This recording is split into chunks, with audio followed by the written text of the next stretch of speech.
Good evening to all the viewers who are watching live and will be watching on the recorded version. This is me, Orko Mukherjee, your IT manager, and let me just talk you with this. This Insta now you are audible. I guess I am audible to everyone on the live chat. Just don't write this audible or anything. Just let me tell you a few details. So we will be just opening the means this e-participation certificate link on 8:30 p.m. and it will be available till 12 a.m. And until then you have to do fill up. So this was it, and there are many IT stuffs which I will tell you at the end of the CME. So with this, without wasting any more time, let's just jump into our 30 seconds countdown time.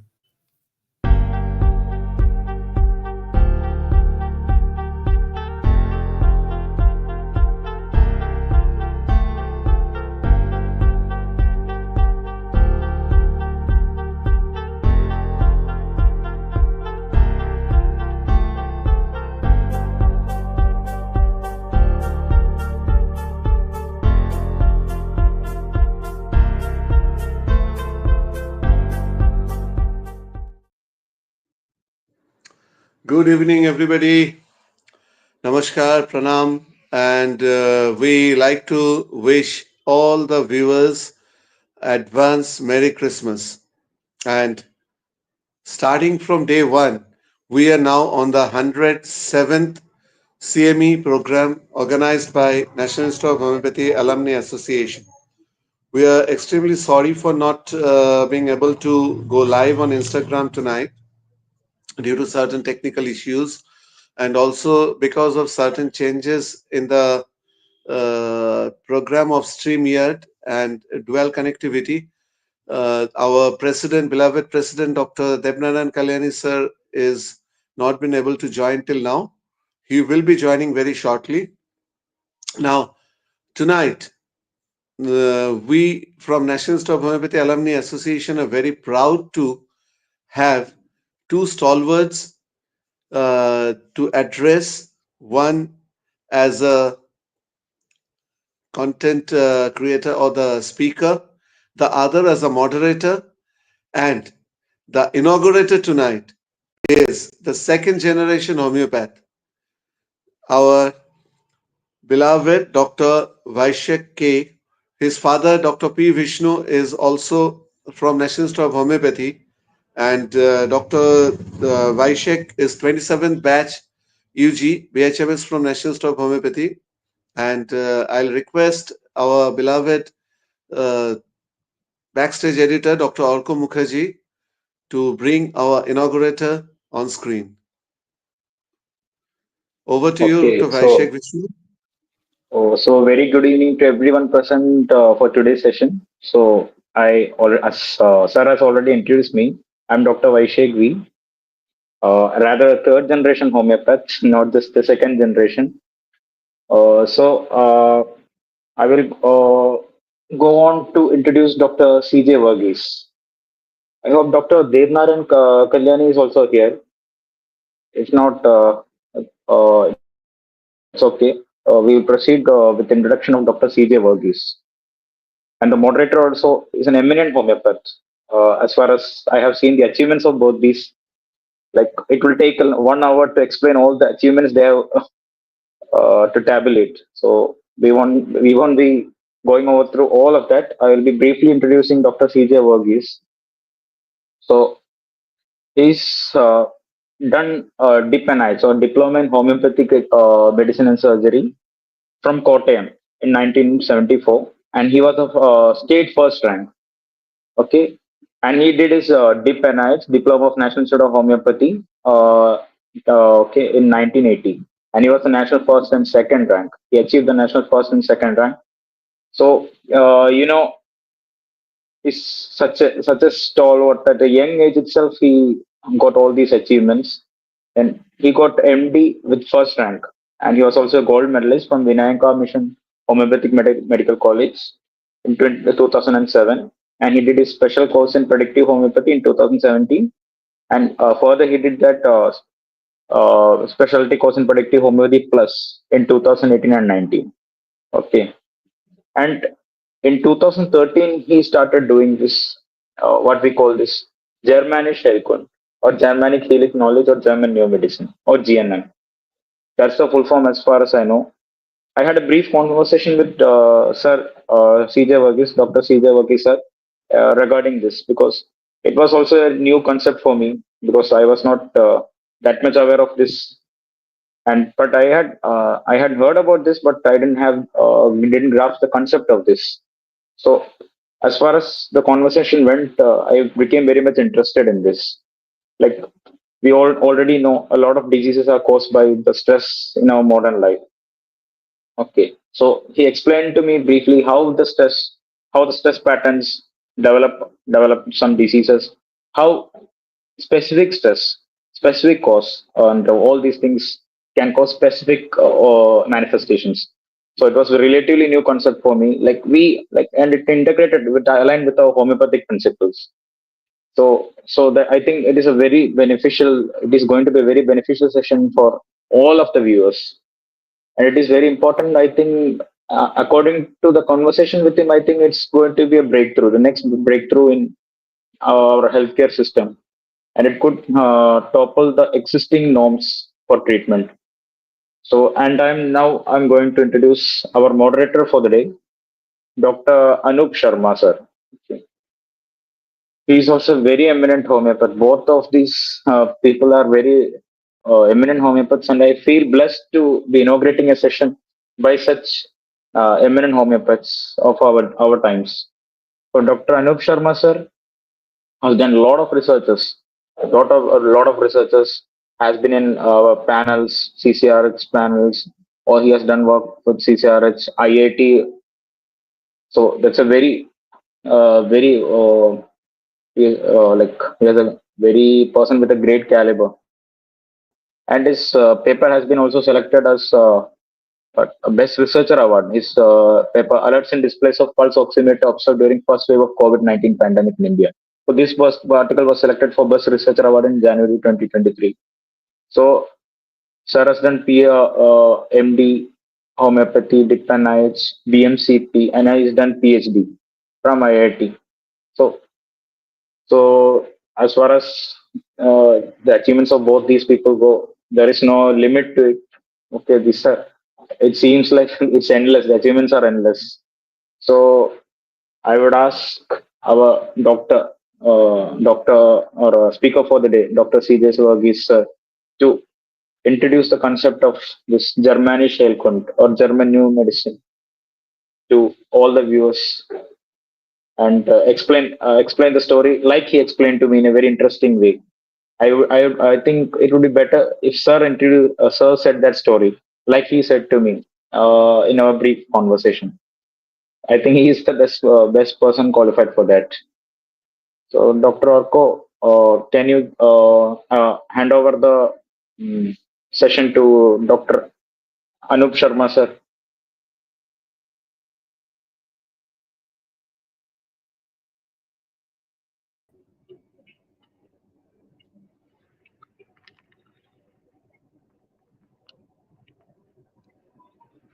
Shall I start? Yes, sir. So, namaste, everyone, all my viewers. I am here to learn from everyone.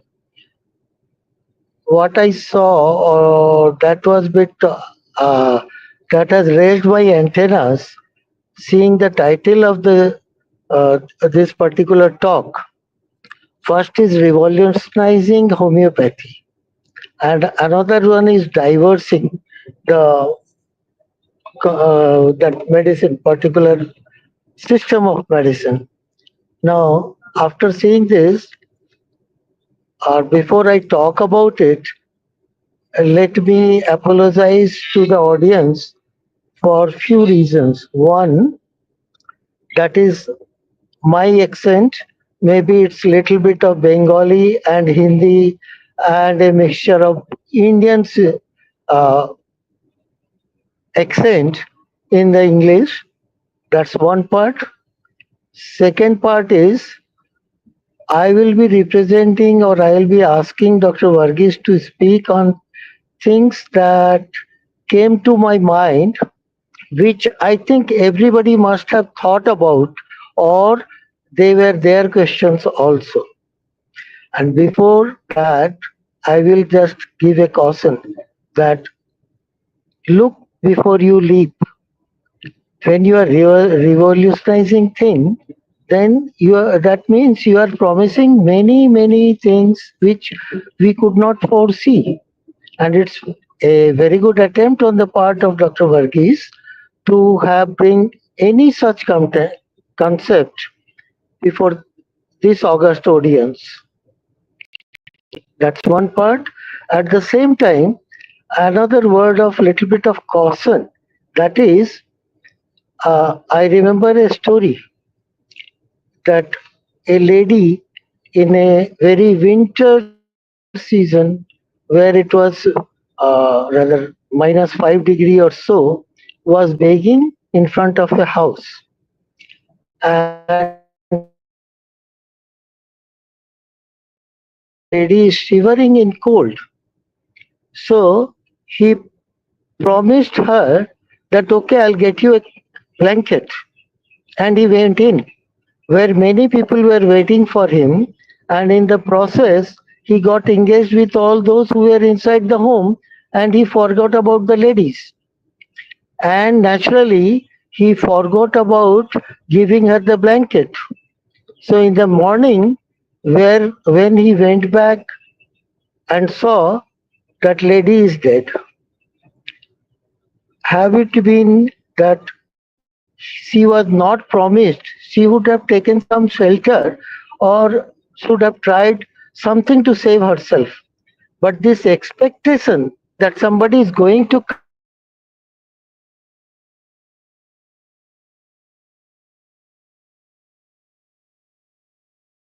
is what when we are realizing or we are promising that something such revolutionary thing is coming, then it becomes really very interesting. At the same time, it should be taken with little bit of caution.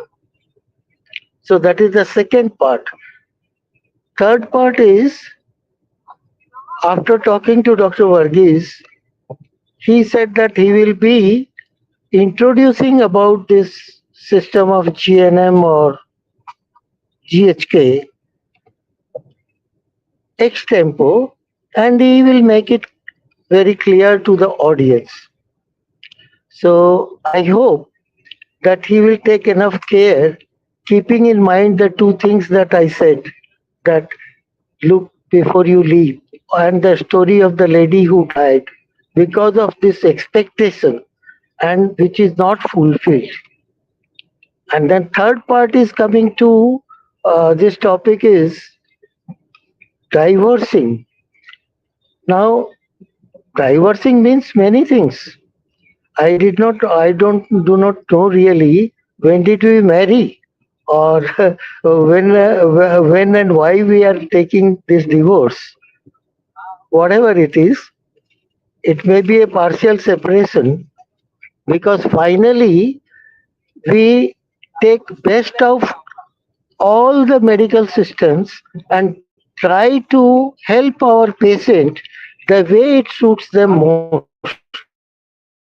Some place we are the experts where we can really do something, and if it is something different which is not our domain, then we take a help of our other professional colleagues. And this is how we make a approach. We never divorce anybody. So Dr. Varghese must be having something in mind to really entitle this with the uh, word diversity. So I am also equally eager as any other audience to hear from him. And he being a very brilliant student, and because we were in the same batch, in the same class, but not the completers, but very helpful to each other whenever we were given any assignment or we were making presentations. Everyone will in NIH used to help anybody who needs it. Even we have to help. We had helped our seniors also. Some of them became directors, and we are proud that we really fed them enough so that they can show their talent and caliber and to rise that high. So I think at the completion of the deliberation by Dr. Varghese, we will have enough time to discuss about the topic, which is very interesting. So, not really taking more of your time, I will rather request Dr. Varghese if he can step in, and I'll be happy to have a few words, few lines from Dr. Narayan Kalyani, President of NIH Association, if Dr. Arko could contact him or Dr. Bidyut is there listening to contact him. Thank you. Thank you very much. So, Varghese, all stage is yours. Okay. First of all, I congratulate the principal office bearers of the NIH Alumni Association for keeping such an organization live for such a long time. And I should congratulate Dr. Kalyani, its president, Dr. Bidyut is the general secretary, and of course, Dr. Arka, the IT manager, has done a lot of effort to organize these things. And it is my matter of great pleasure to know that it is 107th CME program. Excuse me, I have not been a regular participant of these CME programs, and still I'm very happy to be here today and thankful to the organizers for giving me a chance.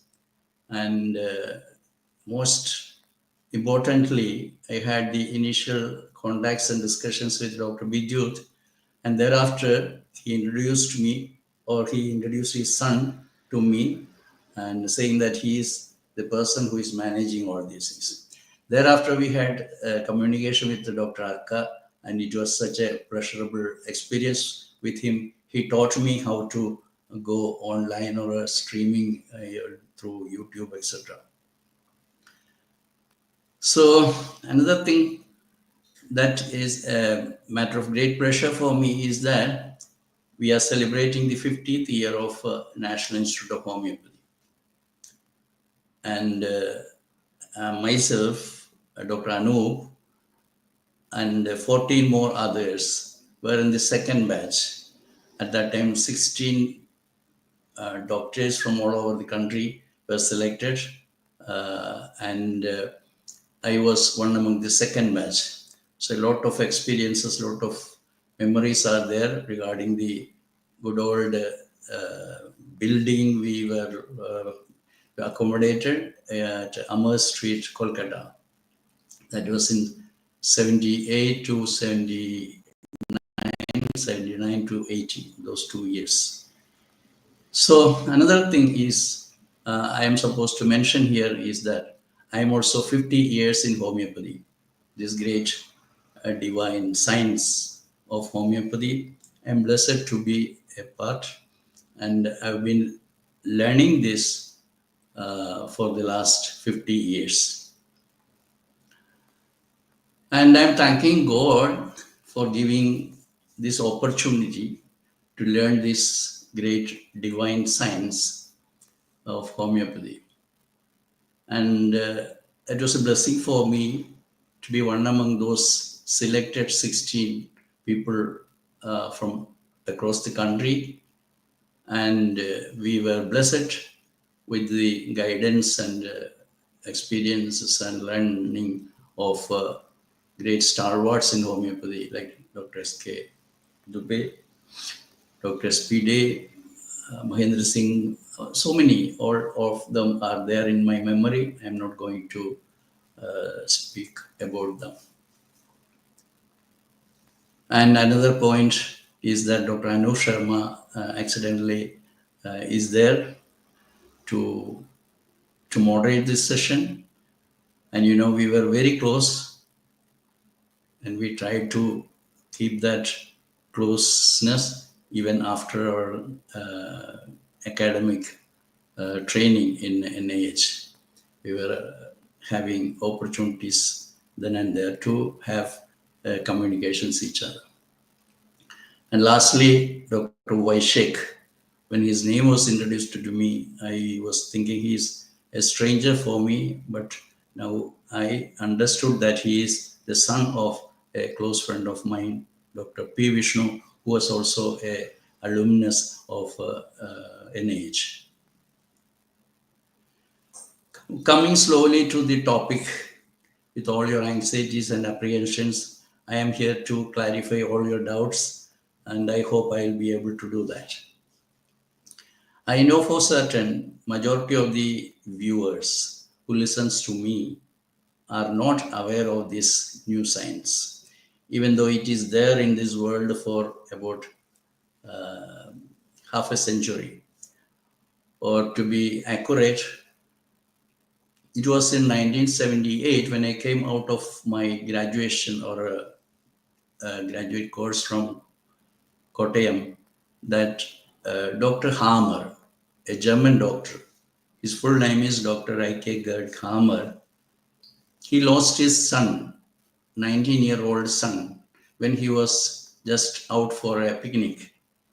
He was shot by the Prince of Italy, and he was taken back home. And his father, Dr. Rakesh Hammer, was a surgeon, he was an oncologist, he was a PG, postgraduate doctor in internal medicine. He took care of this boy for about 3 months, but unfortunately he died. His name is Dirk. Dirk died in the hands of his father in 1978. So that was the importance of 1978 when we joined National Institute of Homeopathy. So another accidental occurrence is that in the year 2017, Dr. Hammer died. The same year, I was fortunate to start our organization under the banner GNM India. So that was inaugurated on 26th of January 2017. And next month, we are going to celebrate the 8th anniversary year of its existence. So these are the pleasure moments which I wish to share with you. Coming to the anxieties of all the viewers, including Dr. Anup, yes, it is really about revolutionizing homeopathy. But excuse me, it is not at all about revolutionizing homeopathy in its essence, but I am going to talk about revolutionizing homeopathy, the way how it is taught, how it is learned, of course, how it is being practiced, and how it is researched even. So that is where I will tell that at present it is having a bondage, a marriage, a relationship with conventional medicine. When I finished my presentation, then also I know for certain that majority of my viewers, even though they are very good at homeopathy practice, research, learning, teaching, etc., but they will not understand that unknowingly they are married to conventional medicine, which we very often call as allopathy. Of course, every one of you know the historical implication or importance of this word allopathy, which was really coined by Dr. Samuel Hahnemann to the then existing conventional medical practice. So first of all, I wish to clarify for those who know essentially what is homeopathy, my speech or my presentation or my proposal is not for revolutionizing that homeopathy, but my attempt is to revolutionize, or my proposal is to revolutionize the existing method of teaching. And of course, by that teaching, the young generation of homeopaths are also being taught in the same note. So, so my goal, I'm repeating, is to make changes in the homeopathy that is being taught in the teaching institutions. There are some historical things I should mention here. You know that India is the capital of the homeopathy in the world, and it had so many historical reasons for that. I'm not going to repeat all those things, everybody knows them.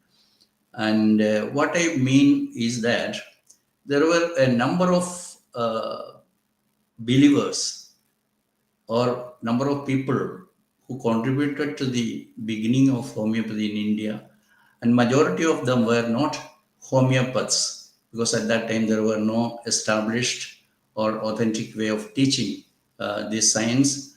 And those who got some experiences of its benefits, maybe by the cholera epidemic sometime somewhere in the north or in the south, so they were very much impressed by the beneficial capacity of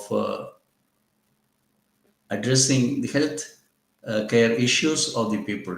And therefore, there were a lot of people. If you read the history of our Central Council of Homeopathy, the attempts to prepare a bylaw, or not bylaw, curriculum of studies started even much before the independence. As far as my memory goes, it started from 1935. So, after independence also, it took so many years to prepare a very good curriculum or syllabus for the students. So when the act was passed in the year 1973 in the Indian Parliament, and thereafter when it was inaugurated in 1974, the curriculum of studies these stalwarts selected were exactly or almost the same as that was followed in this country by the IMC, Indian Medical Council, for the training of their graduates, or at that time, I don't know whether it was MBBS or not. So the same method of teaching, starting from the preclinical subjects, anatomy, physiology, pathology, etc. And when the clinical subjects also, they exactly follow the same textbooks written by so-called allopathic minded people. And along with that, we added so-called homeopathic subjects we call repertory, Materia, Medica, philosophy. So all these were added to the so-called non-homeopathic subjects. So that continued for a pretty long period of time in the discussions of curriculum preparation of the Central Council of Homeopathy, because I was a member of Central Council of Homeopathy from 1997 to 2005, so almost 8 years I was the member. I was the member of the education committee also. So I knew how the students and the young teachers were finding it difficult to make a effective amalgamation of these two aspects. So it continued for a pretty long period, this categorization of non-homeopathic subjects and non-homeopathic subjects. Actually, it is there the fault started. I'm not at all finding fault with any of my respected teachers who took all pains to prepare a generation of very strong, believers in this system, and I admire all their efforts. But in spite of that, when it came to the level of practice, the younger generation found it difficult to exactly utilize or exactly understand the dynamic aspects of homeopathic principles. I'm repeating, I'm not here to make any changes in its fundamental principles like similia similibus curanda or single remedy or the vital force, proving minimum, etc. All those the fundamental principles keep homeopathy with a very strong foundation, and that will remain there. But when it comes to practice, my experience, not only when I was an inspector, because I was supposed to go and visit the colleges for getting the recognition and all. And thereafter also I had the opportunity to visit some of the colleges like Sharada Krishna in Kanyakumari district of Tamil Nadu. So I had opportunities to experience how the younger generation are going in the field of research. From the very 50 years back when I joined the homeopathy colleges, there was the first premier institution at Kottayam as the research institute. And from the day when the outcome of the research came, I was suspicious. Is it the right way of doing research in homeopathy? Because at that time I remember that I was just a student of undergraduate DHMA student. So at that time also, when the results of the researches or the research publications came, it was almost like this. I don't remember exactly. So suppose a disease was taken, for example, bronchial asthma. So the type of research went like this. They examined the utility or the benefits of certain remedies like arsenic album, Epaself, Bryonia. So some remedies will be selected, and final statement was always like this. And the research team found that arsenicum album is the best or the acting as the best remedy to control the bronchial asthma. So ever since that time, I was following the type of research the younger generation is conducting in these institutions like Sharada Krishna, one of the very prestigious institution in India.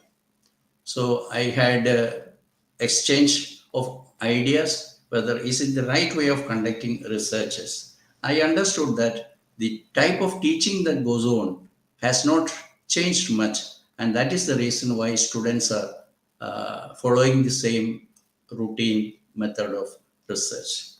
There may be difference of opinion with, and that is what I expect also. One example I will tell you. Today I had a talk with Dr. Vyshek, as he said. I simply asked him, what is the reason for urinary tract infection? Then he was perplexed for some time. Then he said, no, as practice of medicine textbooks teaches us, it is called infection. And infection, and of course, as a homeopath, we know about the what you call immune deficiency or immune diminution, etc. And that is the cause of these things. But it is not the cause. And at the end of this class, you will be told, at least, I don't know whether you will believe it or not. Dr. Hammer was such a revolutionary person who told that no microbe can cause any disease. So what does that mean? There are no infectious diseases. So Dr. Vyshek, I'm not finding fault with him or I'm not pointing out him because he represents a younger generation. And if I'm asking why that particular organism is affecting that particular part of the body, he has got no explanation. No allopathy doctor has got any explanation. So here is what I wish to make it clear, that the reason for urinary tract infection is, according to the new science which I am going to propose, is territory marking conflict. So he asked me, is it like the way how the animals are marking their territory? I told him exactly like that. This is a biological conflict according to Dr. Hammer. So biological conflicts are those conflicts which we share with the animals. Even with the plants, we are not going to that extent. So with all animals, they have got experience of separation conflict. They have got death fright conflict. They have got mating conflict. They have got sexual conflict. They have got starvation conflict. So all such conflicts are the causation for the so-called diseases. And these diseases are entirely different according to GNM, German New Medicine, or Germanische Heilkunde. So I should start from with explanation what is the meaning of GHK or GNM. Dr. Hammer started first calling it new medicine. Then it made a lot of problems. You can imagine. See, when I first heard about Dr. Hammer, he was in jail for a pretty long period. It's not days or weeks or months. It was for years he was jailed for so many simple reasons. You can just imagine. Any person who speaks against the existing rules, existing concepts, will be persecuted. That is human nature, and it is the result of human approach to anything new. And therefore, Dr. Hammer said it is the new medicine. And in future, the world is going to understand this. And this medicine will keep the world, keep humanity free from the fear of diseases. Actually, what we get from our colleges is fear of diseases. That means disease is something inimical to our system. Our human organism is there, and we are always facing attacks from outside in the form of climate, in the form of microbes, in the form of anything. Dr. Hammer very clearly bifurcated that certain diseases are not natural diseases, even though we will call it after an accident or after a trauma. Someone is admitted in the hospital. It is not a disease. It is not a natural disease. It can be, the trauma can be from burn, can be from a fall, can be from a physical attack by enemies, anything. And number two is poisoning, or any poison that has gone into system. Toxic conditions, atmospheric pollutions, water contaminations. So all these can make one not sick, can be affected, and it will not cause any of the dynamic diseases like diabetes, cancer, hypertension, or any disease you call. So these are not going to cause diseases. And the third factor which will make one admitted in hospital, or he may need some, at present we call it as a medical help or healthcare system, and that is called nutrition problems, malnutrition, ill nutrition, or someone is not getting the nutrients what exactly is required for him. Suppose one has not taken any fluids since morning, he will feel a discomfort, he may feel giddy, he may feel fainted. So if he is given with water, then he will become okay. That's not disease. Gradually it can cause further or associated conflicts that can make him sick. That is another thing. So for every disease, the reason according to Dr. Hammer is a conflict, and he called it as psychic conflict, but later it was known as biological conflict. So Dr. Hammer was not allowed to continue his finding or the discovery with the name new medicine. A lot of problems were created, and therefore he was forced to change his name, Germanic Healing Knowledge. That was a later version. Then first it was Germanic New Medicine, no medicine. So that also he was forced to change, and at the end he was having another term, that is Germanische Heilkunde. When you learn the philosophy of homeopathy also, you must have heard this Heilkunde, because this is a German language. It's a knowledge. So when we started our association, it was called as GNM India, which I started with. At that time, there were 18 groups, WhatsApp group. WhatsApp was the first method of associating people. And we had a membership of 3,000 members from about 35 countries. Now it is all reorganized. Now we have formed Germanic or Global GNM.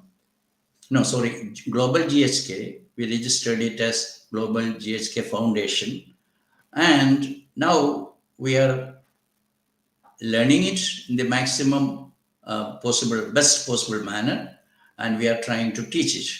We regularly conduct weekly webinars on any of the topics by different faculty members. All of them are from different parts of the country. And to your knowledge, I would say that with much happiness that in the months of October and November, our website was visited by 1,400 visitors from 60 countries. So that shows how fast this knowledge is spreading across the globe. And I wish to welcome all of you, because 1 hour of presentation will not give you any detailed information.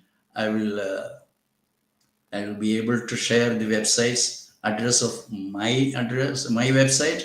And actually, I came to know about this science from my guru, Dr. Vyshek V, in one of the seminars that he was conducting at Ludhiana, Punjab.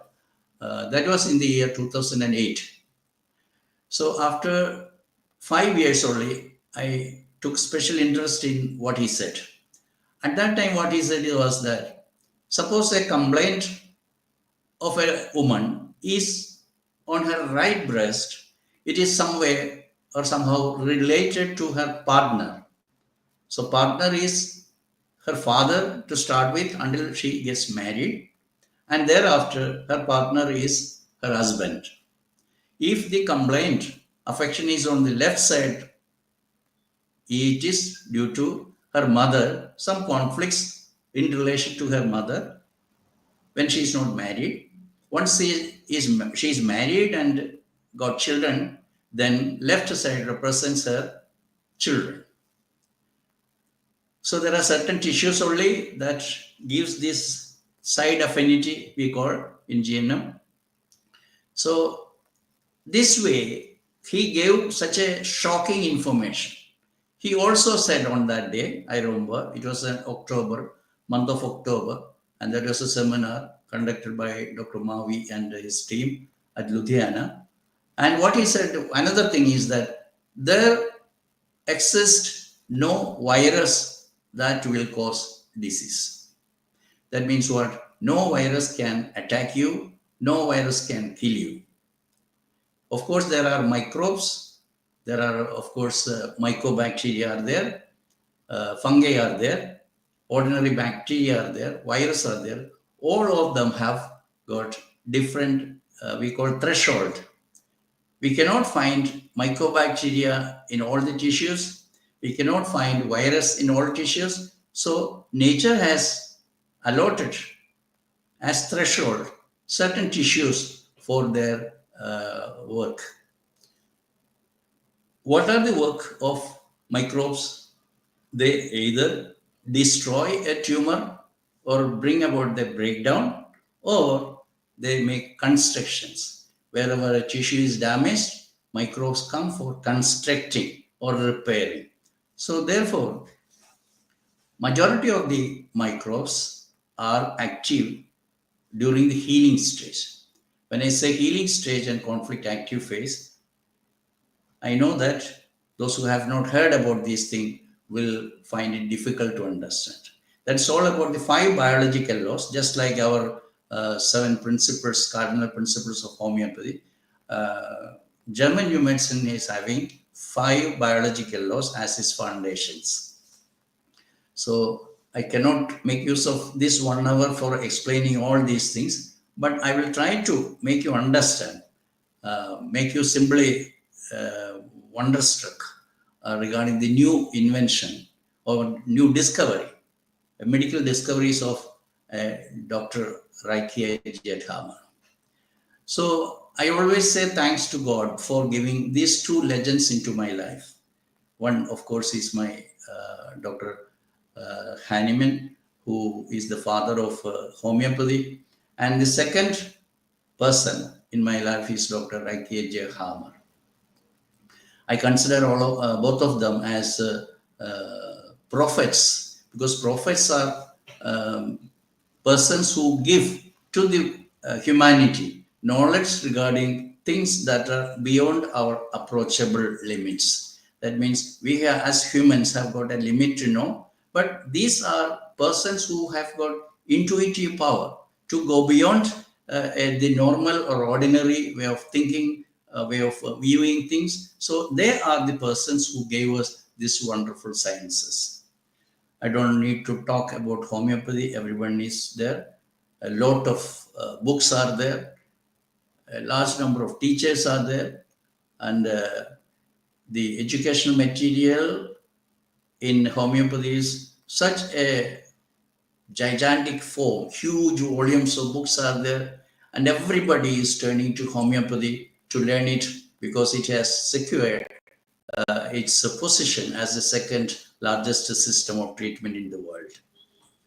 But as we come to understand, it is very often, it's an after effect of people's dissatisfaction about the conventional medicine that is most prevalent in the world. Why I suggested a divorce, that is coming to the next part, is because I wish to compare homeopathy as it is practiced in India or as it is taught in the colleges of India, homeopathy colleges or teaching institutions.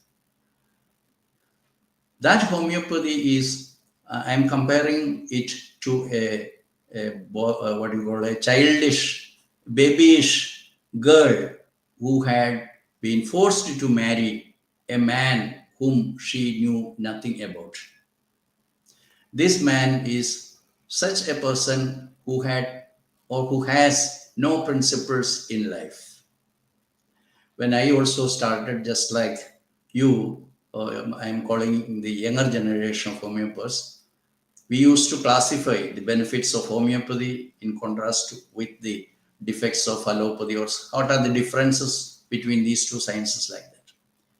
So just imagine the homeopathy that is being taught in India, just to compare it with the attitude of a babyish girl who was prematurely married, I should say, because there is India is notorious for, at least earlier, not now, child marriage.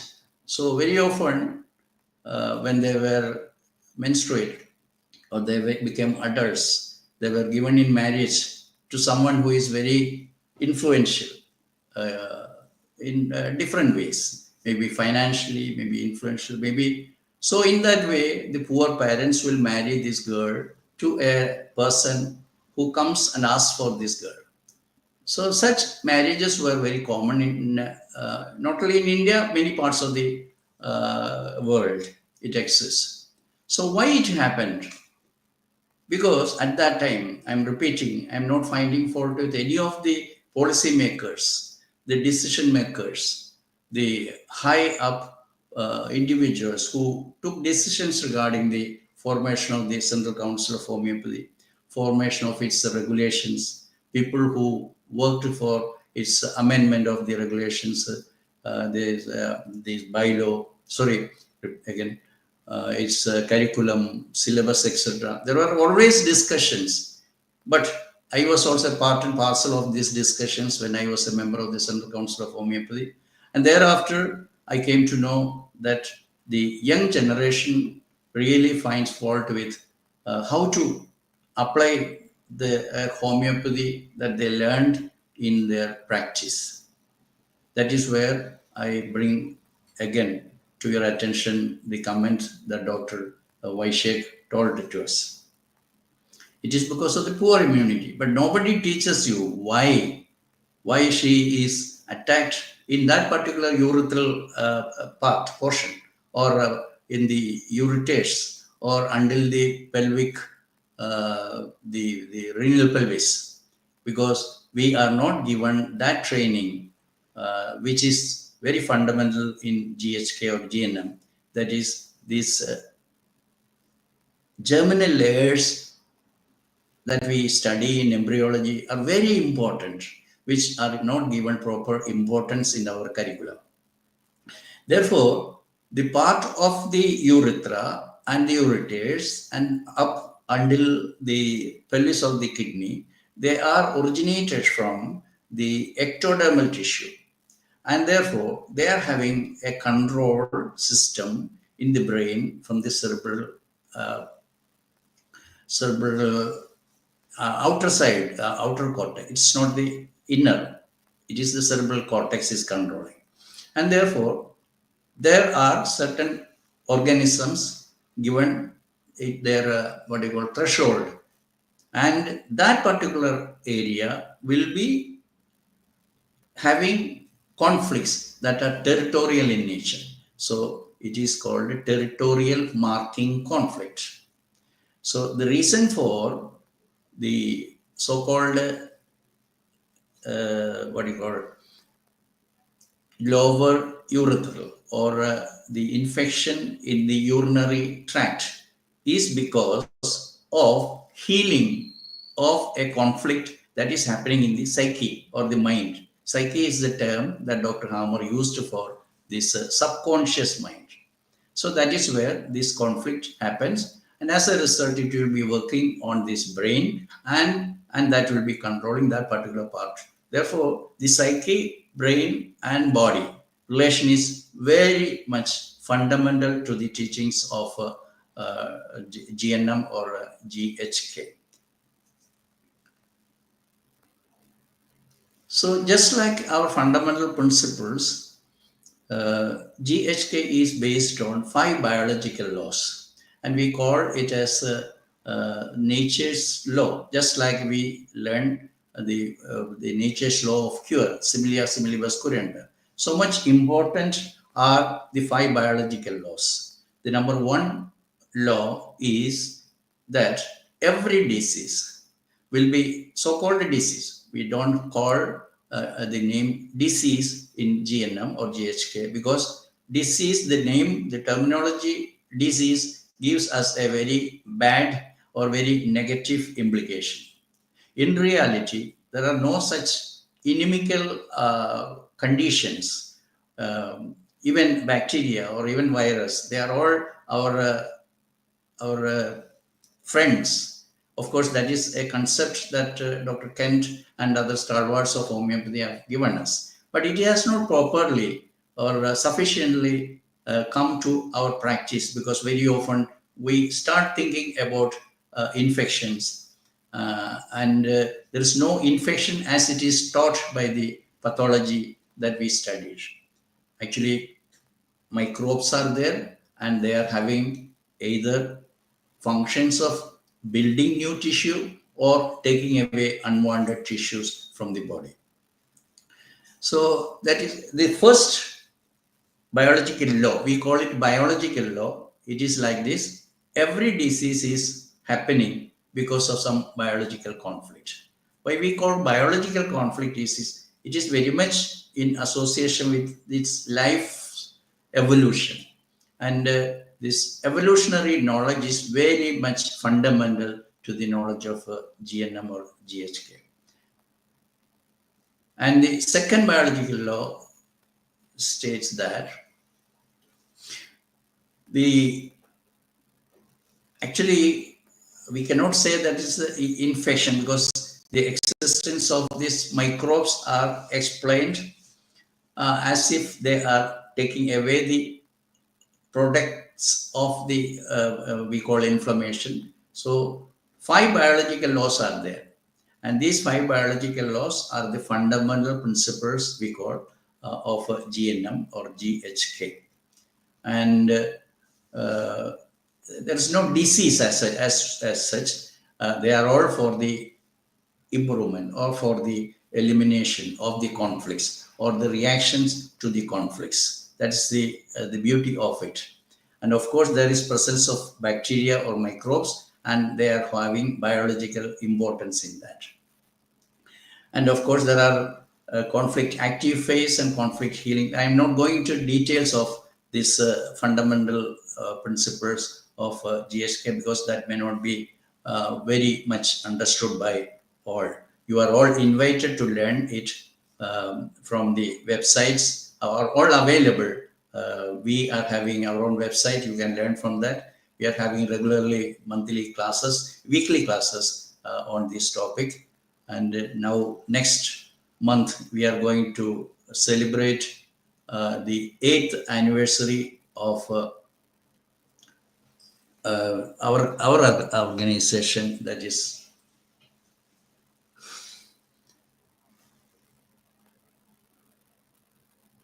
we are committed to spread this knowledge across the globe, and therefore we are having a group called GHK Foundation. We call it Global GSK. We started just like we were at that time pre what we call so-called pandemic. It was started in the year 2007. Yes, it is now. We are 8 years. We are celebrating, going to celebrate its 8th anniversary in the next month. There will be celebrations, there will be seminars, there will be continuing medical education programs, and all will in order to this. If I am going to explain these 5 biological laws, which are the fundamental principles of GHK, everyone may not be understanding it. Therefore, I am just holding it back.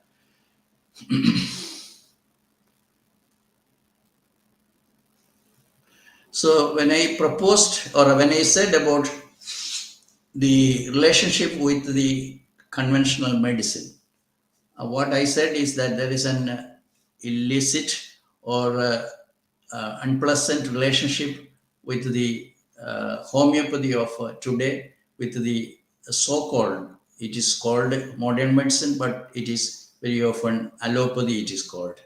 And therefore, that is how we have classified the subjects of our curriculum or in the preclinical as non-homeopathic and homeopathic. And the non-homeopathic subjects are exclusively about conventional medicine, the allopathic medicine, what we are learning.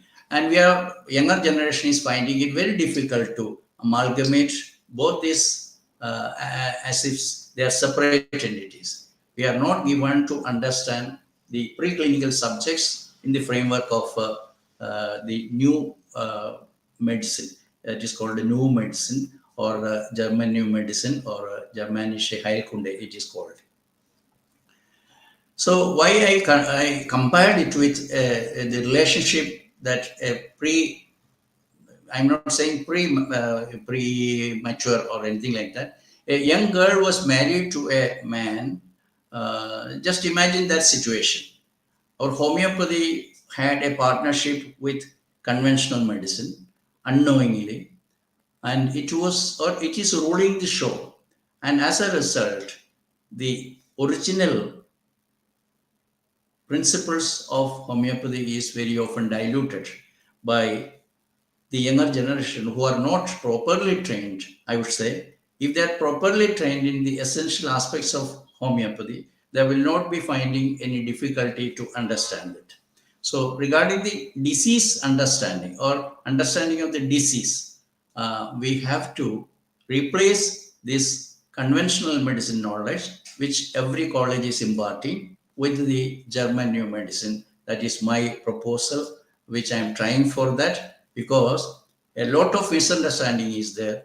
A lot of misinformation is given to the younger generation in the name of medicine, practice of medicine. In reality, they are nothing but so-called allopathy or material science. So, in the case of German new medicine, we call the three levels of knowledge is very important. One is, of course, the body, and it is controlled by the brain, and it is again controlled by the psyche that we call. So, this controlling mechanism from the psyche through the brain and over the body, and this is the one of the very fundamental idea in GHK or GNM we call. So what happens in the case of a girl who is not that much familiar with the things happening, and she becomes a what we call a slavery approach to the man who married. Now, you know, the conventional medicine is taking such a lead in this world, where if we ask why like that, for example, a pathology is explained, why it happens, then the younger generation is lost. So, because just today I was asking the case of to my Dr. Vyshek, what he said about this urinary tract infection. So that is explained as when the diminution of the immunity happens, there will be bacteria coming. It is not like that. So every disease can be explained in an entirely different manner, taking into consideration these 5 biological laws we call, and they are very important. Just like our fundamental principles of homeopathy, we are having 5 biological laws, and according to these 5 biological laws, there are no diseases as such. Only programs are there, and they are called biological programs, and these programs are just to help the individual to manage the situations. And what is that situation? That is biological conflicts. So conflicts affect a person and the body reacts, and these reactions are known as diseases. Actually, there are no diseases we call in GNM or GHK as programs, and they are called biological programs. And these biological programs are what are known as diseases, and therefore these biological programs are with a biological purpose, and that is to enable this individual to have a better life. That is a biological explanation of that. So what happened with our homeopathy of India? Even though we are proud about the status of homeopathy in India, we have to accept that at a tender age of in the initial age, when she was not aware of the situations, she was married to allopathy. Even though you may oppose me, telling that we are not, our homeopathy of India is not married, but it is my experience. You know, I am 50 years in homeopathy, and therefore it is from my own experience of homeopathy, how it is practiced, how it is taught, how it is researched, that I am making this statement. And it has to replace, or that's why I said about divorce, which Dr. Anup, my friend, was suspicious about. What is this divorce? And is it married to conventional medicine? Yes, it is an unknown fact for me at least, that our homeopathy, even though we are claiming that India has the best homeopathy in the world, even then we are married, or our homeopathy was married to the powerful, influential allopathy, and which I propose for a divorce at the earliest and remarry this woman or this poor innocent homeopathy with GNM. You may not be appreciating, or you may not be understanding the exact meaning of what I proposed, but as and when you learn this science, you will understand that diseases are to be really understood in terms of GHK or GNM, and not in the framework of so-called allopathy.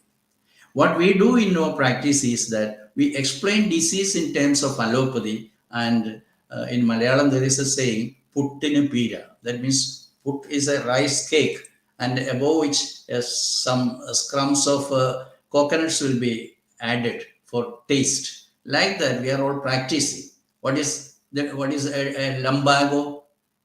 What is any disease you name it? What is cancer? What is a heart attack? What is a stroke? What is so serious diseases like that, or diabetes, or even a simple common cold? Why somebody has a running nose? Why somebody has a scratch on his skin? Why somebody has got a scratch on his scalp? Why all the diseases are explained in terms of allopathy by we as homeopaths, and we are trying to find out the best suitable medicine for managing situation. So we state that there is a disease condition like this. Nobody knows why that particular condition happened. Then we just put or make use of the same theories that the allopaths gave us. They have got a lot of latest information. They find a lot of researches and find that this is the reason. Homeopaths just repeat, just parrot what they learned from the allopathic textbooks and try to give or utilize the best possible simillimum for them. Actually, we are ignoring the original cause, which is dynamic, because every human being is a dynamic entity, and he is connected with the unknown, or so-called Paramatma, we can say like that. So this Paramatma and Jivatma, we are connected in that way. According to Indian philosophy, it is like that. So something beyond the mind also is there, and that is what is called psyche. It is not the brain. It is not the brain. Everybody, if asked, even to a homeopathy, where is the mind situated, then they will be perplexed to say that it is somewhere in the brain. No, you will not find mind in, or the psyche in GNM in the brain. So it is something beyond that. So there exists such a thing which is not tangible, which is not screenable, which is not detectable by any blood work. So that exists, and that is how it is connected. Suppose you are having a spiritual attitude of mind, then we can explain GNM in a spiritual manner, because the founder of GNM, he said that the resolution has to take place in two levels. The first level is in the psychic level, which we often say that in the mental level, it is actually in the subconscious mind. But Dr. Hammer says the real resolution of a conflict, thereby the resolution of the disease process, we call it as program. It happens in the spiritual level. So Dr. Hammer recognizes the existence of the spiritual realm of things. Even the causation is there. So understanding about a disease condition, understanding about a patient condition, we essentially require these concepts of not only the psychic, the spiritual level also. So I'm not going to those levels because that will be confusing to many. But once you are an able or efficient practitioner of GHK or homeopathy, for example, in my case, for the last 13 years, or since the 2013, so it's only 11, 12 years, I am practicing GHK with homeopathy. So every case comes to me as a homeopath, but I make use of GNM as the foundation of my understanding of the disease process, why this person became sick, and that is always due to a conflict. The reasons for the diseases taught to us are infection. One bacteria, or virus, or a fungus will make you sick. No, Dr. Hammer says. And there is no question of any influence by these what you call climatic. That will, if it is making some conflicts, it can be the cause. Otherwise, any cold weather or hot weather, it will not cause diseases. Similarly, No genetic diseases are there. We are all made to understand that if father had a disease, our son will have. No, it is not like that. If there was a conflict, then there is likelihood of transferring that conflict from the previous generation, because a child, all the congenital diseases are caused by a conflict in the mother when the child was being born in the uterus. So that was how all the genetic diseases are explained, and there are so many specialities are there. If I'm going to explain all of them, it will take more time, and that is the reason why I said that unknowingly our homeopathy, or the homeopathy that you practice, is already married to a very strong, powerful, influential man called conventional medicine. And it is high time that you make, or you take divorce at the earliest and start about thinking about the new proposal I am making, and that is the German New Medicine, or Germanic Healing Knowledge, or GHK. What is happening with this present day scenario is that this young girl, or this young homeopathy of India, is comfortable with the present day situations. That means what? He is comfortable with her groom, or the husband with whom she is married for so pretty long period of time, because we get money, we get practice, we get governmental support, we can enter into any discussion with the governmental authorities. When they say that there is a bird flu, or there is a hepatitis A, because in my locality there is a very huge chamela about the hepatitis issues there, and they say that all the hotels and all the restaurants are closed because there is contaminated water being supplied from the municipality, and that is all. So according to GNM, there is no infectious diseases. No microbes can, the size of a microbe. It is nano-sized thing. Its size is like that. It cannot make a disease condition in a man. Let it be a newborn baby with 2.5 kg or 25 kg, young adult, or an old man with 80 or 90 or 100. It cannot make, and nobody nowhere has written how many bacteria are needed, how many bacteria or viruses are needed in order to make a man of 70 kilo weighted like me to become sick.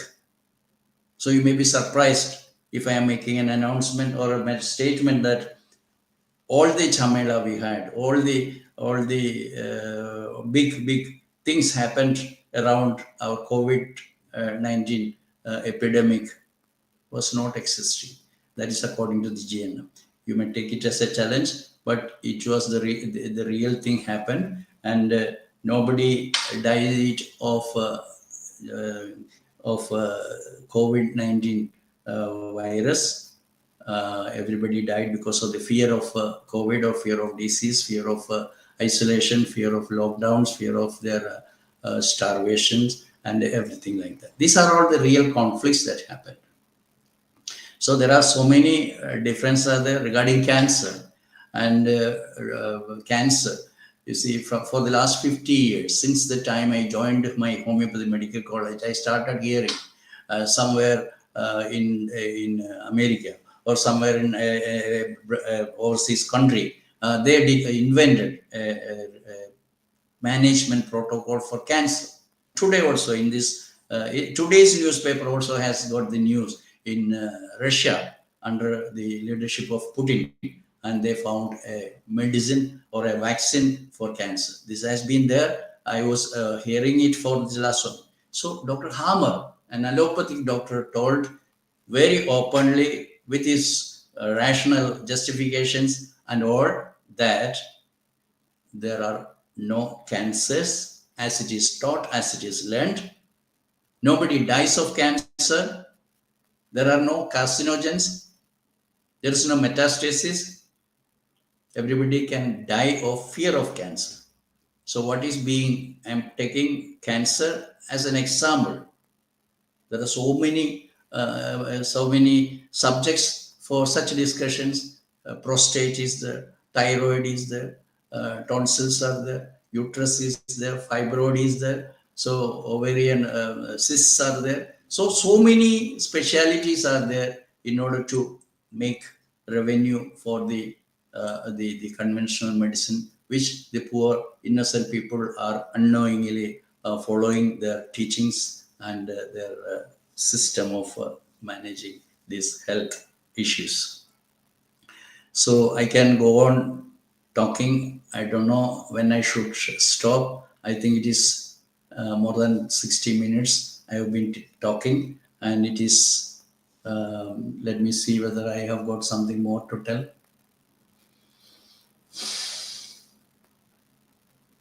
So as I told, I started my group by forming 18 groups in the year 2017, and now we have evolved it in such a way that we are having many educational methods. You all are invited to come and join us for learning. It's not compulsion. It is not any motivation. It is not a motivational thing, but as a person who has been here in this medical field for the last 50 years, I feel that I have got the responsibility to make you aware that such a new medicine has come into this world from another doctor from Germany, who is buried in Erlangen, our very favorite place in Germany. And to your surprise, to my surprise, to surprise of all, he also died on 2nd of July 2017. So it's the same date when Dr. Hahnemann was taken from this world.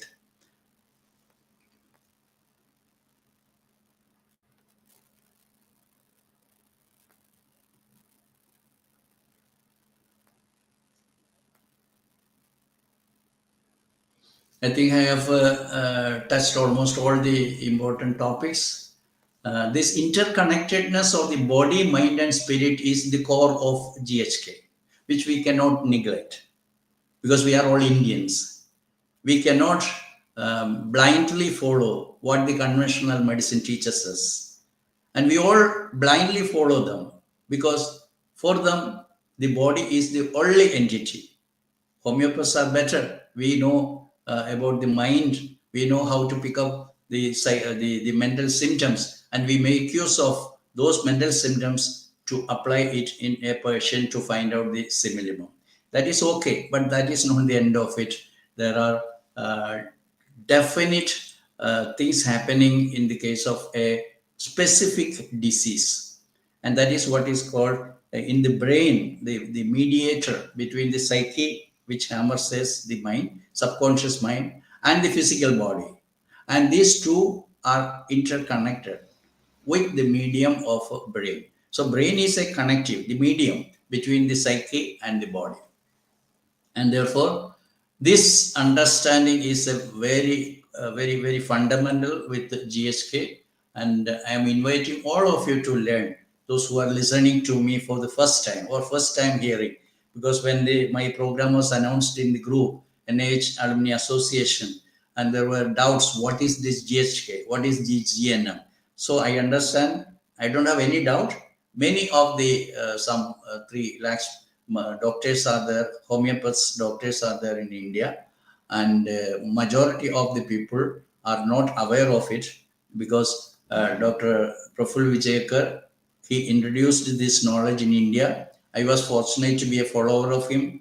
He is my friend and philosopher, and I was fortunate to follow him to many very detailed manner. I was very close friend of him, and therefore we had long discussions on these topics. So I attended his classes 2017, 18, and 19, just before the pandemic. I was a student of him, which nobody has done like that. I attended his class in 2017, SCPH, and I followed it up with SCPH Plus in 2018 and 19. And unfortunately, at the end of the 2019, the pandemic came, and all the physical classes were disrupted, and we started doing it in a virtual platform, and that is how we all are familiar with this thing. And I continued this teaching process, and that is how we have got this platform, Global GHK, and I invite all of you to be members of this so that you can widen your knowledge, how you will be able to manage or meet with a patient.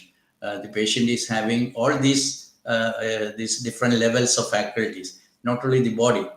Of course, homeopaths are good homeopaths are better able to position their patients in the psyche level or mind level. But beyond that, there is a level that is called spiritual level.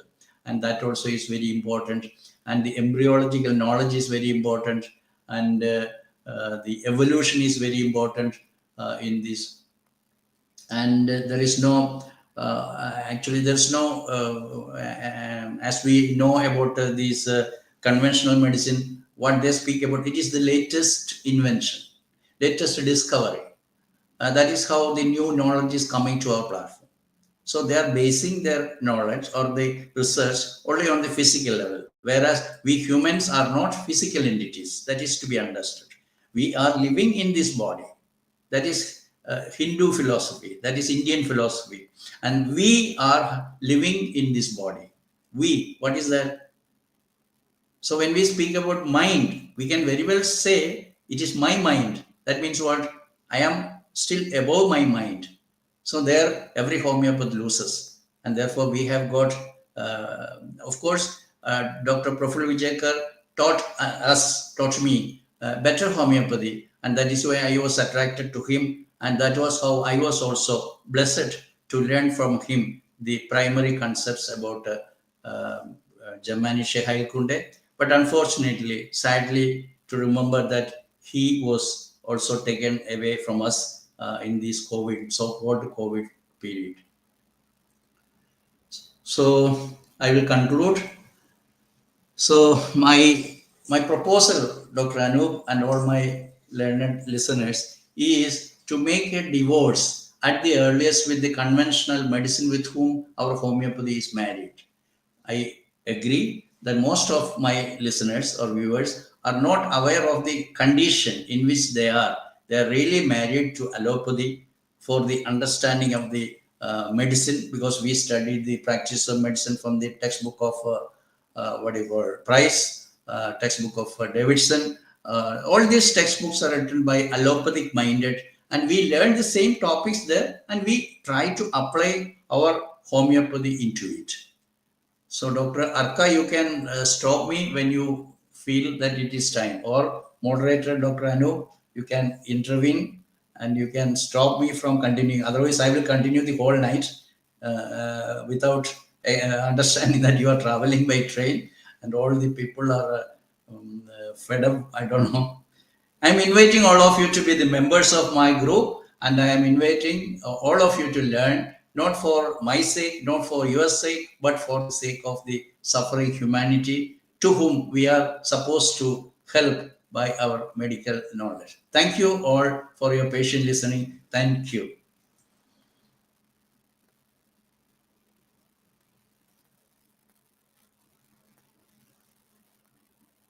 You are mute, Dr. Sharma. You are muted. Okay, okay. Yeah. Thank you, Dr. Varghese. You have really put your heart into the talk and tried your best to convince all of us. But at the same time, uh, I would like to take leave from you for differing with many of the experts, or maybe because it was not very evident or very clear about certain aspects and certain terminologies that you have used and that exist already in the medical system. So I am coming to that. Meanwhile, I must congratulate you for uh, trying to put it in all simple words so that each and every viewer can get whatever you are trying to convey.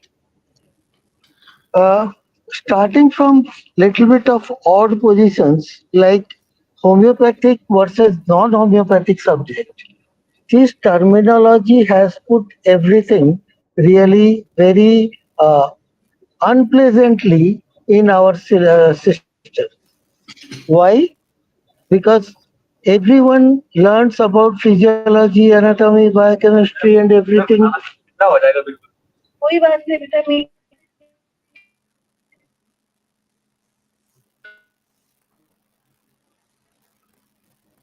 Dr. Sharma is This traveling by nomenclature train.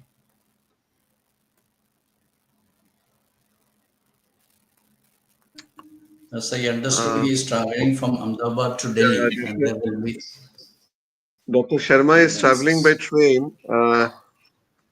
It will be a bit challenging, and and biochemistry is non-homeopathic. I really do not agree to that. There was second another aspect that whatever you have talked about of infections and non-infections or automatically getting some diseases, this need to be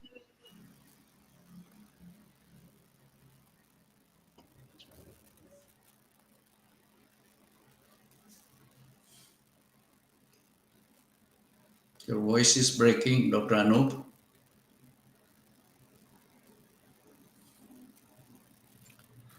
yes, sir is in the train, and So, Dr. Akka, is there any question from the participants? yes, sir.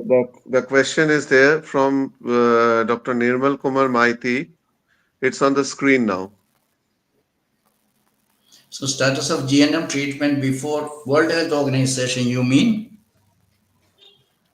So, I hope you have mentioned the World Health Organization, WHO. Actually, Right. this is a medical system of very new origin. That is, it is not at all accepted, except in one country, in an African country, Nicaragua. No country has so far approved it or recognized this medical system. And they found it very difficult to find a place even to start an institution under the label of GNM, because it's only one African country, it's a backward country, Nicaragua. I think it is not Africa, it is an South American place. It's in South America, of course, and Nicaragua. And there one university has agreed.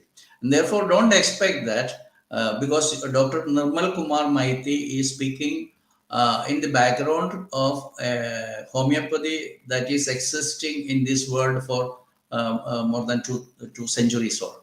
So there was a time when homeopathy was in its offing, that is in its starting, when nobody came to understand what is this nonsense they are talking, similia, similibus, currender, like that. So there were oppositions of that sort.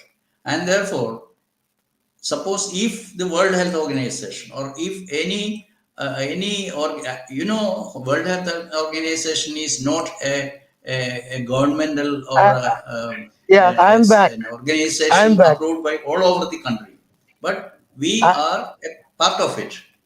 Yes, Dr. Anup has come back. You have got so something to tell, Dr. Anup? yeah, so I'm continuing with what I was telling about. Please, So please. see, what we understand or what we know has to be established using a yardstick of the scientific system or a non-allopathic, non-homeopathic, or non-other affinity-based system. I don't consider that pathology, biochemistry, physiology, all these are allopathic systems. Not at all. Our concept, even if you open our Charak Samhita or the old Vedas, they also describe all these systems. Our pharmacy has developed that way.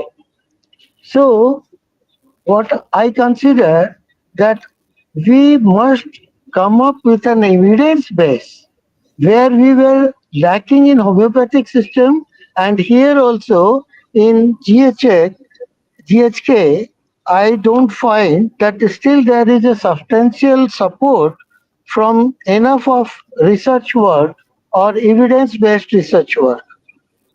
That makes it little bit difficult to understand. Maybe to me also and to other also, and I consider whatever, or rather I will request Dr. Varghese, whatever I am saying is nothing against you or nothing against your system. What what should have been included into the your information, I am talking about that. So maybe some at a later date you will come up with substantiating about all these issues. So another part I'm coming to, that as you rightly said about Atma. Yes, true. We have described it long back, and it is always said na iti na iti. It's not that, it's not that, it's not enough. It's not like this, it's not like that. So you are right in that aspect. But because we could not establish what Atma is, although we all feel what Atma is, we totally believe that concept. And everyone, every Indian believes that concept, I think. So that way it is good. But we need to really show some proof about it. Until and unless we do that, we will be always rather looked upon. Then again, I'm coming to other things, that if bacteria are not responsible for the diseases, then then the then the thing is, how do you define if somebody is put in a tub of bacteria and then he gets a disease? And it's possible. What community medicine has taught us, what pathology has taught us, what bacteriology has taught us, there is a limit where up to what we can tolerate. Like even for malaria, one mosquito bite per day, we are tolerant to that. But if it goes beyond that, we may get a malaria. Now, saying that malaria is not coming from outside, it becomes very difficult to digest, especially with the concept of what we have been taught about or we have seen it. That's one part. I'm not getting biased. I'm keeping my mind still open and expecting that definitely Dr. Varghese, with his all research work and all proof, he will come forward to give enough of evidence and enough of proof with more simpler explanation to all that, which a simple person like me can also understand. That was another thing. Then about talking about lumbago, cancer, heart attack, and bacterial problems, here we should have differentiated the two. All these things are not related to bacteria, but we should it does not mean that they cannot be linked to bacteria. If it's a bacterial infection and you're getting lumbago because of that, yes, it can happen. It can be non-bacterial lumbago also. At the same time, heart attack, heart attack can be sudden, can be because of a bacteria, and there are many bacteria which can be which can cause heart attack. Recently, a research said that many sudden cardiac arrest has come after tooth extraction because the bacteria lost into the tooth cavity, they got transmitted or they traveled to the heart and blocking the heart circulation by making their colony in some of the arterial supplies. So that again is proved. But so there is a clear differentiation between communicable disease and non-communicable disease. Many of the diseases lie in both sides of this division. They may be communicable, they may not be communicable. So, because that part was not explored or not explained, so the question remains. Again, I'm coming to body, brain, psyche. This is, I don't think it's a new concept. This concept we have learned in homeopathy. We have also learned when we have read Gita in childhood, then also we have learned this same thing. And luckily it is tallying with everything. And you said today the same thing, which is again tallying. And I appreciate that part, that you have really not divorced our ancient knowledge. So that's a very good part of it. But explanation part needs more. And I'm sure that you will come out with that part. Again, you said if there is no bacteria, people fall ill. That means the rich people who are all living very healthy life, not eating, drinking here and there, they should not have suffered with any disease because everything is body is fine, mind is fine, psyche is fine. As it happens with our some of the what you call sadhus, they go to Himalaya, they live there in minus some 30-40 degree without any cloth on their body, and they survive and they do very well. They don't have any problem with any system. They don't get bacterial diseases. Rather, they live long and not very. We are not aware of their non-communicable diseases if they are suffering from any, because no such study by any person from community medicine has been rather put to any research as a research article. So that part I cannot make much comment about, but definitely that has to be rather that has to be experimented with, and enough of data should be collected from there. So that was another part, and I come to your another basis that you said that confusion in understanding. It's not confusion in understanding. See, it's very simple to a student of what you say arts. If you want to teach him maths, it's very difficult for him to understand. Or a doctor, if you are trying to teach engineering, then also it becomes very difficult for him to understand. Doctors can understand engineering very well, but engineers cannot understand doctor medical system so easily. So such hitches are there. We need to bridge the gap.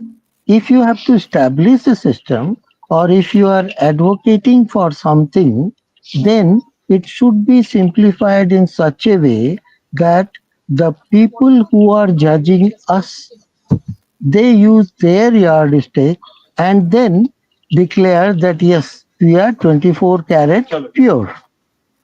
That is a must for every science. It's not for homeopathy or not for GHK only.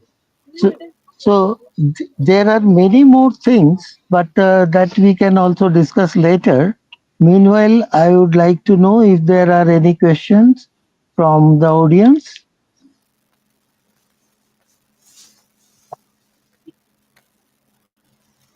Yeah, So, that's one Dr. good thing Narayan, from Dr. Nirmal Kumar Maiti. Sources of GNM medicine and their modus operandi. So here itself, modus operandi for everything and every system or every medicine, like as in anesthesia, we do not know how it works, but it works. Similarly, it will be difficult for GNM to explain about the modus operandi, but yes, Dr. Varghese will definitely be able to say that what is the source of GNM medicine. Varghese, would you like to add to it? actually, Dr. Maiti, thank you for the question. It was for this reason that we changed the name of GNM into GHK because it means Germanic Healing Knowledge. When it is knowledge, nobody will be able to ask these questions because it's not a German medicine, just like some of the German companies importing homeopathic medicines from Germany or like that. It is not a material substance. It is just like conventional medicine, Ayurvedic medicine, like that. It is not the material that we are talking about, it is the philosophy of it. And therefore, GNM means German New Medicine. It is no more used by us, our group, and we are using it Germanische Heilkunde or Germanic Healing Knowledge. So it is only knowledge. And the knowledge, when it is all about knowledge, there is no question coming as modus operandi. It is not in the way how homeopathy medicines are acting on the second reaction, primary reaction, etc. So I know that you have not understood it properly, and it will take time. It is not a 1 year or 1 day, 1 hour program, but you have to learn it more. I hope Any more question? Any more question from any other? Yes, it is There are no like that. There are no communicable diseases according to the theory put forward by Dr. Harman. So once you understand the in-depth knowledge associated with the GHK, then only you will be able to understand that there are no common cold transferring from one person to another. There are no chicken boxes. There are no rabies. There are no so it will be as many are laughing. So I don't want to be a laughing stock, but it's after so many years of learning I understood, because it was the last rabies was the last topic that is taken away from my mind in these infectious type of diseases. So I May I have intervene, Dr. Varghese, here? Just at this point, I would like to intervene and I would like to say, then what the success story of polio eradication or smallpox eradication and all these things are coming up? How do you establish that? They used the vaccination, they eradicated whole of the disease, and that proves that there exists virus, there exists bacteria which can produce disease, and when we inoculated against them, the disease vanished. So now you cannot deny that they did not exist. So it's not a question. If suppose Dr. Anup Sharma is a believer in God and I am an atheist, not believing in God, we spend 24 hours or into 7 days a week or all of an year. I cannot make you an atheist. You cannot make me a believer. Like that, it is from my experiences. It's my treatment area that I am so convinced about the 5 biological laws propounded by Dr. Harman. And that means it is So, yes, so fourth it means biological law is that there are no infectious diseases. so it stands like that I am not estranging my wife, you are not estranging your wife, and we stick to where we were. Am I right, There will be, Dr. so Varghese? knowledge is like that. There can have always new pieces of information, and it will be always debated, and some will accept it. Otherwise, I used to say that Christianity is some thousands of denominations are there. All are following Christ. Christ is only one person, but there are maximum number of groups in Christianity. Like that, homeopathy, you know how many types of homeopathy is there. So I am talking about the fundamental concepts, the 5 biological laws given to the world by Dr. Harman. So I don't have any doubt, any iota of suspicion or doubt regarding the 5 biological laws. So I also took some 13 years to be convinced of to that level, and I can very easily make you understand if time permits, and if I got all the available teaching methods. Yeah, tell me. Yeah. Yes, Anup. I have a question, sir. Yeah, let that So, question first come. After that, uh, I'll just again talk. yeah, yeah, okay.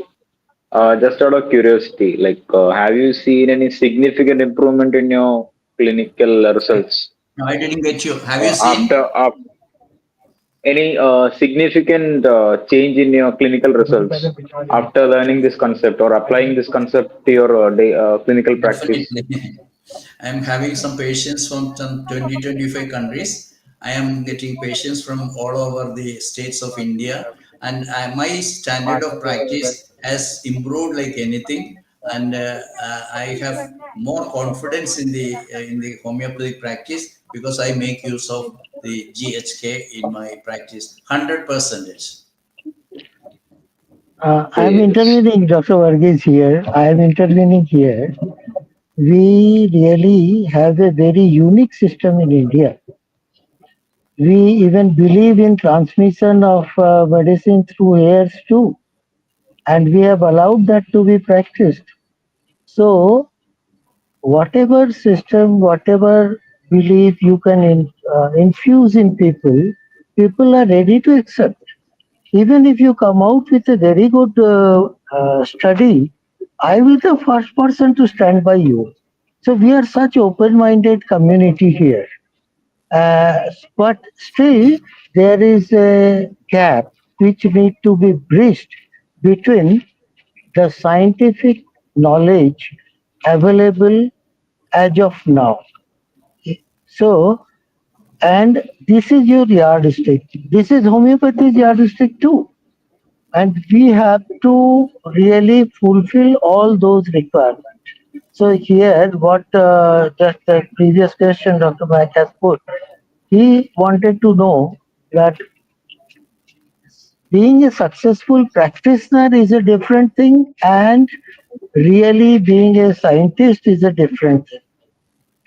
We have seen people just who are giving fish or who are giving some clay from what you call under the tree, and then there people go in lakhs. So that does not make them a scientific person. Maybe people have faith, people go, people may really have been cured. Maybe, I do not know. But it's an open system. We accept everything. So, in to prove that, there should be some established scientificity. And this is what probably Mac wanted to know, Dr. Nirmal Maiti wanted to know. That's why they asked this basic question. I think somebody can come with that idea also. And Seriously, better, I will whenever you suggest that in our group, in our NIHA group, if you get any such what supporting evidences, please put it or share it in the WhatsApp group. We will love to read it or we will love to learn it from you. I will really appreciate that. So, Dr. So next Sharma, that question. it is after 50 years of my alumnus status in NIH that I got the first chance to make a presentation here. Therefore, I'm not going to make the NIH holders or Dip.NIH or the alumni of NIH because I have got sufficient experience the way how my profession, my own profession, homeopaths will react to any such knowledge that is coming for the first time. That means, therefore, I request if anyone is interested, he can approach me. I will be there to teach. I will be there to offer whatever I know. Other than that, That's if also I very nice. That's also very nice of you. Very nice of you. because I That's good. have, in Kerala, I am the founder general secretary of the Institution of Homeopaths Kerala. So I am a person who is not allowed to post anything regarding GHK, and therefore I thereafter Oh, I became the patron. I became the patron of International Federation or for Forum for Promoting Homeopathy. I was the. I just quitted but because then how do because we people learn? are not people are If not ready to welcome any new knowledge, and they are ready to spread yoga. They are ready to spread what you call Upanishads, learning about the Indian everything is okay, but a new knowledge, it is very much fundamental to the human organism or human existence, and it will explain sufficiently clearly what exactly is the phenomena called health, disease, and cure. And I am introducing it, or I but am sensitizing you all people, my listeners, my viewers, for the first time. Many of you are hearing it for the first time, and therefore I can no, expect how much will be your concerns about such a new thing that is coming. I am not a Anup. no, I am not a person who is very much adoring the so-called medical, what do you call, scientificity. No, I am a person who is not a scientific person. I am a person who is very much down to earth to understand the human being in the framework which I would like to, in its spirituality, in its what do you call, holistic way. It is not that somewhere some bacteria was detected, somewhere it was. No, I am not sorry. I am not a person who is very much impressed by the medicine, or sorry, science, which is purely material science, whereas we are not material entities. That's a somewhat conceivable what you call presentation. That point can be appreciated. But if you That's don't all up tell, to as you the said, that It's all up to as, the as you viewers. said, now, as you said that you are not supposed to or you are not allowed to present so many things about it. But until unless we are told about this, how we really we remain in dark again. You may See, be coming up with something very good or very useful, but we are because all it is not belonging told, to we are all belonging to a generation who can be called as a senior or elder generation in homeopathy, because we are the initial because I'm 72 years old. But we all have got a feeling that we are all fully full-fledged with our knowledge of homeopathy, and there is no chance of intervening with any new knowledge. So this is all about knowledge, just subject of thought. You can think about that thing and think whether what do you call, nano-sized microorganism. Nobody has anywhere written one organism, one virus, 10 virus, 100 virus, or 1,000 virus will make a person like Anup Sharma or Dr. Varghese, who is 70 plus kilo weighted. Nobody has it. If if he has got a problem, and then that is why this virus. Who told? All the birds die here, and all the birds are affected by some H1N1 virus. And COVID. One of my close friends told me in the beginning of 2020, or in the last part of 2019, when all the international flights were cut, and they might have grown some virus in the atmosphere so that it reached Italy, it reached all the European countries, made people sick, and made all of them kill. So I know that for certain that I will not be successful in making any of my viewers convinced about the nonsensical thing that pastor told to this world. And the last part of his life, he agreed that no, it is not the virus, it is the land, something like that. So it is not. There we all were enjoying and we all were satisfied, telling that yes, it is the immunity, it is the body, or it is the system that receives the infection. It's not like that.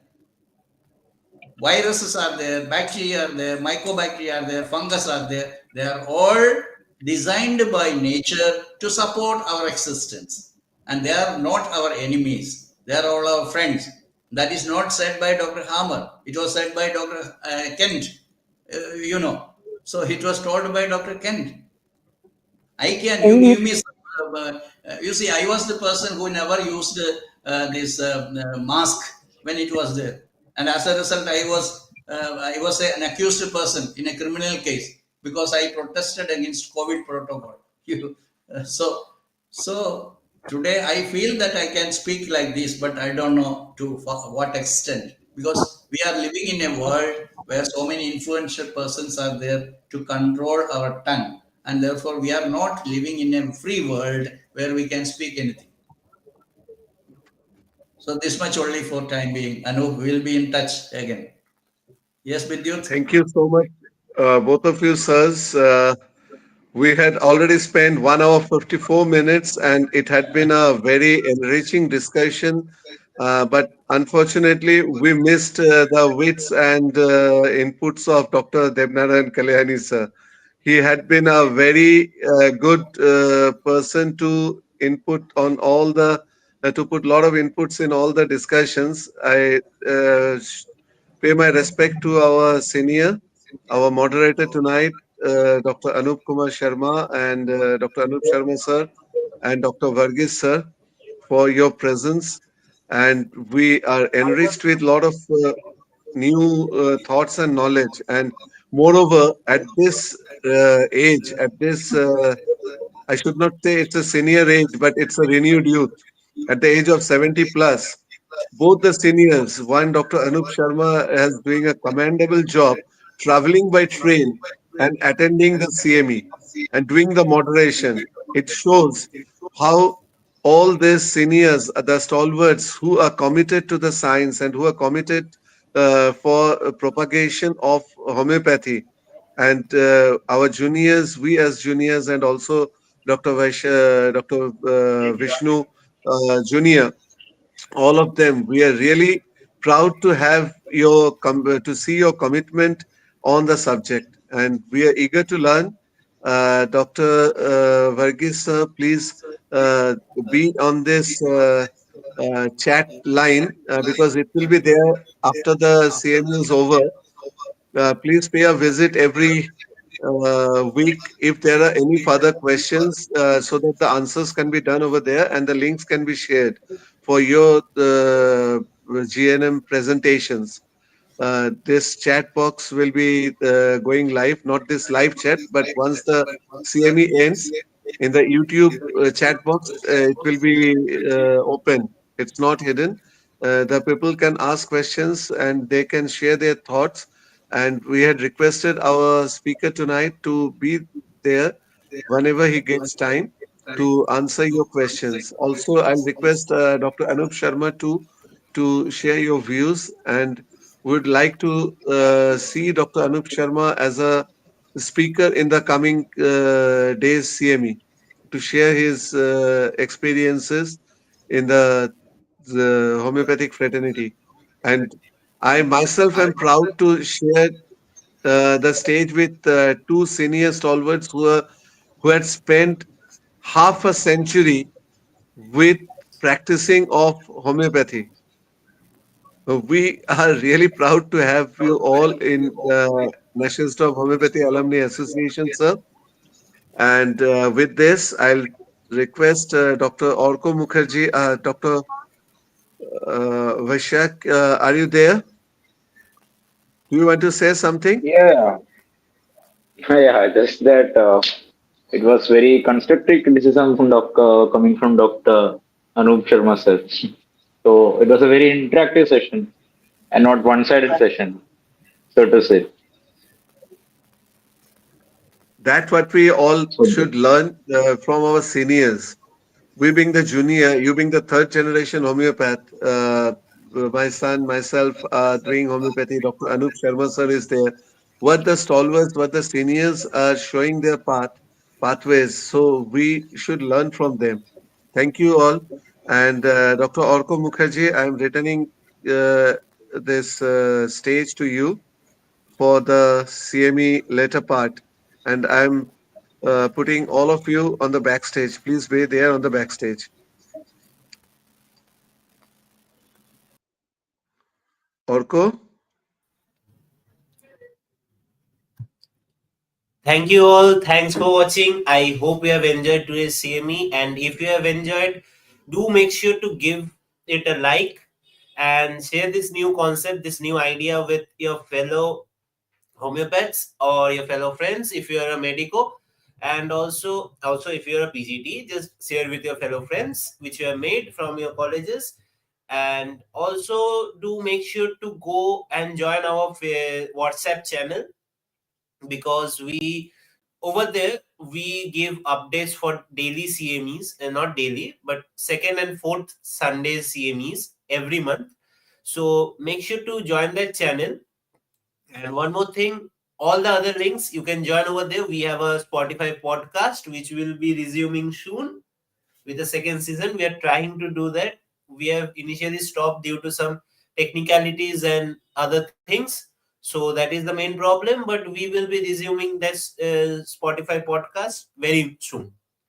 And one more thing is that do follow us. Those who are on Facebook, let me tell you, go to our YouTube page and means the YouTube channel, and subscribe us. Click on the notification bell to get updates as soon as possible. And also, brief details will be of the speaker, sir, and of our moderator, sir, will be given on the community chat soon, tomorrow or sometimes later.